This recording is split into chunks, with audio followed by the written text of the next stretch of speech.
on, right, Joseph? Yeah, I had just a couple quick questions for both you guys, and you guys can answer this. Like, if you want to just hit them real quick, and then you can expand on it, whatever you want to do. But my question for both y'all is, what technique, drill, position are you currently obsessed with? You want me to go first? Okay, Yeah, so go ahead. Yeah. yeah, actually, right now it's so funny, man, because I think jujitsu is circular. You know what I mean? Like you solve one problem and then another one comes up, right?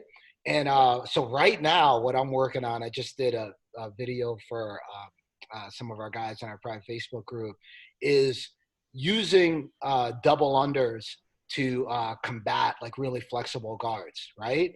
Because like, man, guys now are That's getting Jonathan rolling with me every time. It's Yeah. Yeah. my existence right there. Yeah. well, because Researching.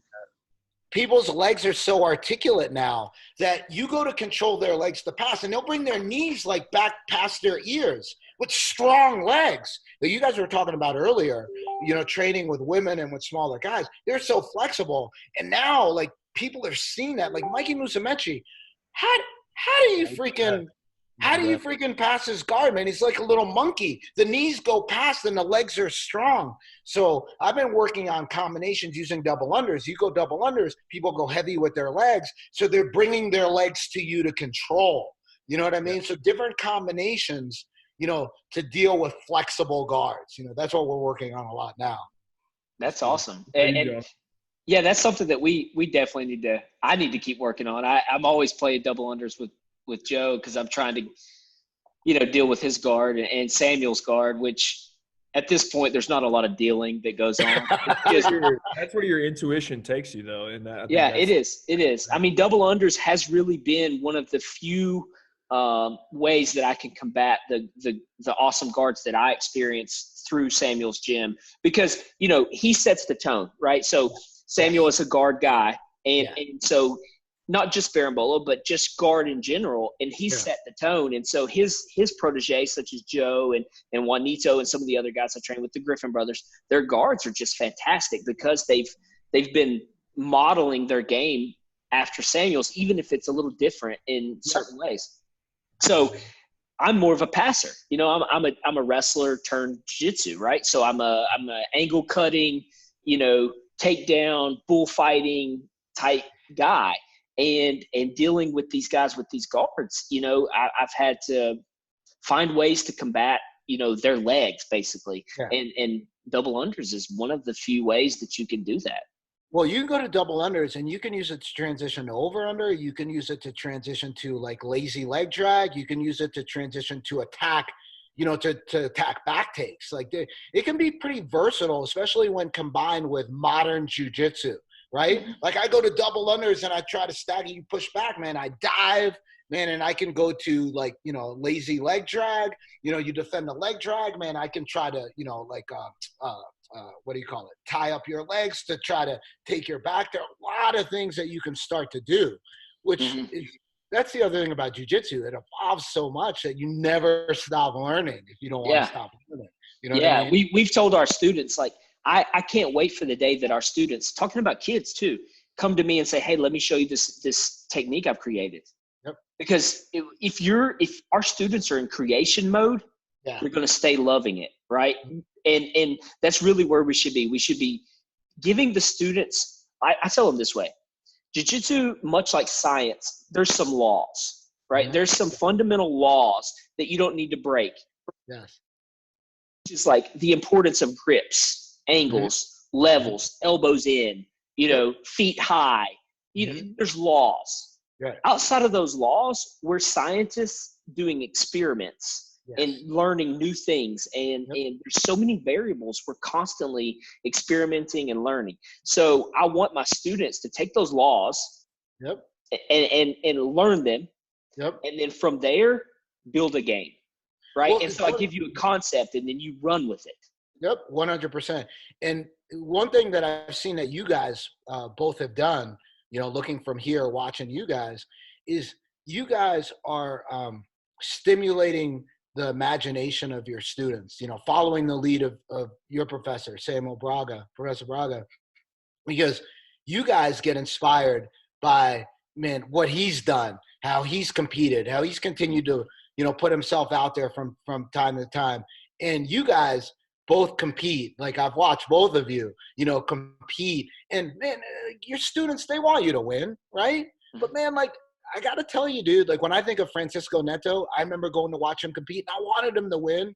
But, man, if he lost, I remember he lost to BJ Penn once. Or, no, sorry, they both got this DQ'd. He lost another match. I didn't care. I was just so inspired that he went and he was competing at a high level. And that made me want to go back and get in the lab and go compete and then put myself out there. And then I got good at certain positions, and then I got my black belt, and then people are like, oh, man, teach me, where did you get this? So, well, my coach planted a seed, and, I've gotten 1,000 repetitions in this position. And you guys do a great job of that, like putting yourself out there, rolling with your students, rolling consistently, competing from time to time, or have had that.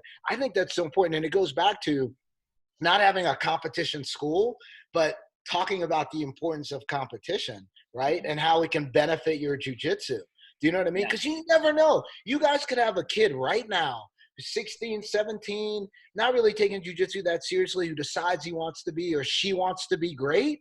And they could be great. And they come up to you and they say, coach, professor, you inspired me so much doing that tournament. You're like, I lost, or I lost in the final. They're like, but just you being out there, man, I was so proud. And man, thank you so much. And you're just like, holy crap, I had no idea I had that much impact, Yeah, yeah. And we've tried to tell our students, similar to what you've said, a tournament or a competition is like taking a test at school. So you study, you take a test, and then you go, I need to work on, exponents, because that part of my math isn't that great. So I'm going to go back and I'm going to study exponents, or I'm going to study multiplication or whatever. Yes. I'm doing pretty well with adding and subtracting, but my multiplication is struggling. So I'm going to work on it. And then you work on it, and then you go to another tournament, and it's like taking another test. The great thing about jiu-jitsu, though, is the tests are endless. You can always take them, whether it's at a tournament or in the gym rolling, and you'll never ultimately beat it. It's like a video game that you can always level up, but you can never ultimately beat. Because when we beat a video game, what do? We trade it in and get another game. It's not fun anymore. Jiu-jitsu, we can always level up. And the last thing we say in this line is stop competing against your friends. Yep. It's not a competition against your friends. If I can't pass Coach Joe's guard, it's not Coach Joe that's beating me. It's his guard is beating my passing. Yep. So what do I need to do? Work on my passing. Yep. So it's I'm trying to defeat jiu-jitsu, not Coach Joe, right? It's his jiu-jitsu that I'm working against, or anyone's jiu-jitsu. And that's been a game changer for us to change our mentality. And like you said, a philosophy set it. We want to set that philosophy, that tone, so that everyone is, while our styles may be different, our philosophy is generally the same. Dude, to add to your philosophy, and where there's, there's agreement there. It's not just your passing versus Joe's guard, right? It's, man, better for you to have that problem in the gym with your teammate, right, than to have it at some super fight or some tournament, because now you have time to try to solve that problem. Right? Then you go to the tournament, you're like, I can deal with this because of Joe.